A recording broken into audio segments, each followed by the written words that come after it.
Story number one. Brittney Griner comes home, and it's the worst trade for the United States of America since Herschel Walker was traded from the Dallas Cowboys to the Minnesota Vikings. It was announced yesterday that the Biden administration had negotiated a prisoner swap with Russia for the return of WNBA star Brittney Griner to the United States of America. In exchange for Brittney Griner, the United States would return war criminal nicknamed the Mercenary of Death, Viktor Bout. There's a third character in this drama whose name you should be familiar. His name is Paul Whelan. He's a former Marine who was in Russia, he alleges, for a friend's wedding. He was arrested 2 years prior to Brittney Griner's arrest for what the Russians allege was espionage. He remains behind the lines in Russia, and Brittney Griner goes free. Let's walk through this story through the prism of those three characters, and maybe it will shed some light on why I say this is a terrible trade for the United States of America. First, Brittney Griner. I think every single one of us can step back and say we are very happy for Brittney Griner. The major prism through which I see this story is that Brittney Griner is an American. Not that she's black, not that she's white, not that she's female, nor if she were male. Not that she's a celebrity or an WNBA star. All that I care about in the return of Brittney Griner is that she is American. Griner was arrested in Russia for carrying what amounted to a vape pen of cannabis, oil, wax, over some prescribed illegal amount in Russia. She'd been playing in Russia as a way to supplement her professional basketball income. Many WNBA players do that. They go to Russia because they can actually get bigger paychecks from Russian oligarchs than they can in the truly capitalist market of the United States of America when it reflects the popularity of the WNBA. So Griner, traveling, broke the laws of Russia and was arrested in Russia and has been imprisoned since last February for 10 months. Regardless of whether or not she broke the laws of that country, we can step back and say that the punishment for that minor infraction doesn't meet any modern definition of justice.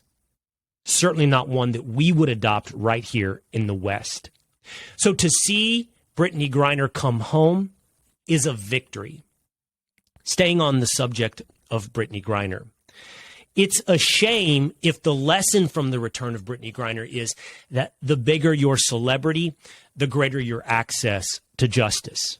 I know. Many people listening might go, what are you talking about? What's new about that revelation? O.J. Simpson taught us that celebrity demands a different justice. That doesn't mean I have to accept that standard. That doesn't mean I have to celebrate that standard, especially in the context of leaving behind a United States Marine. Brittney Griner was a cause celeb, literally. She was a Twitter hashtag. She was, in the end, and this isn't really a reflection of Brittney, but rather of our culture, she was a virtue signal. In part because it's who we knew. People have heard of Brittney Griner. They haven't heard of Paul Whelan. But also it became a story, like so many in the United States of America, over race. It also became a story wrapped up in the war in Ukraine. And the Biden administration, as it all too often does, pays attention, in my estimation, not to principles or to justice, but to what satisfies the Twitter hashtag, what satisfies the cause celeb. Now, I don't think it would have been easy. I don't sit here today and say, I think the Biden administration was happy to leave behind the former Marine, Paul Whelan. But I have to think that you have given up a major negotiating chip in returning any unjustly held American, and in fact, perhaps incentivized the further kidnapping of Americans overseas when you go about releasing someone like Viktor Bout. Let's move now to Viktor Bout. Viktor Bout is the prisoner here in the United States of America that was returned in exchange for Brittney Griner. Who is Viktor Bout? Nicknamed the Mercenary of Death, he was an international arms dealer. He, as it's described in 60 Minutes and by former DEA agents in that piece, is described as one of the worst human beings on the face of this planet. He is at least in part responsible for the creation of the African child soldier. You can picture the image, the 11-year-old hopped up on drugs, carrying an AK-47. If there was an African warlord ready to commit genocide, to commit war crimes, where did he go to get his weapons? Almost inevitably, to Viktor Bout.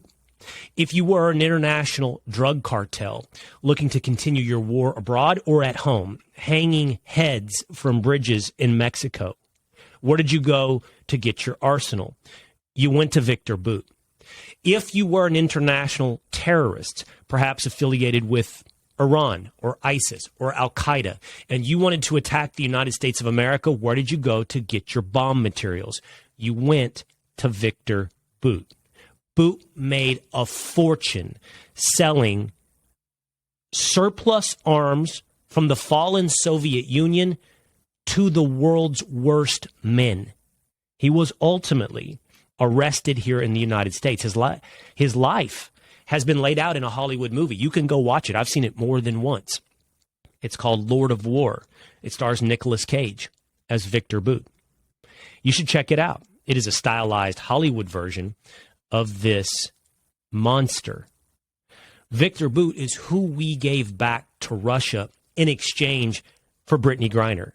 How much safer are we today as Americans? How did that serve our interests? You know, I said at the beginning of this is the worst trade since Herschel Walker was traded from the Cowboys to the Vikings. I know that can make this very serious story seem like I'm approaching it in a flippant manner, but I don't think it's totally worthless. Think about this. This is a negotiation. This is a trade. And there are trade-offs for the United States of America. If we're going to release and give up Viktor Bout, we have to understand that we are trading away several things. At the top of the list, we're trading away our security, or at least some degree of our security. If we're putting this man back on the street and perhaps back into business, we're putting Americans more at risk. Well, more simply by making this trade, we are incentivizing bad guys to say, hey, want to get one of our ISIS comrades, our Al-Qaeda comrades released from Guantanamo? Take an American hostage and see if you can negotiate an exchange with an administration like that of Joe Biden. You are trading away some semblance of American security. And therefore, it's not flippant to say, what do we get in return? And look, we got some semblance of justice for a minor celebrity in the United States of America, but we majorly got in return a PR victory for the Biden administration in racking up a win on the side of the cause celeb in Brittney Griner. Meanwhile, we left behind, and maybe it wasn't a doable deal. Maybe there's no circumstances where Vladimir Putin would release Paul Whelan, but we left behind the Marine, who's been in custody longer than Brittney Griner. Now, Whelan says he was there to attend a friend's wedding.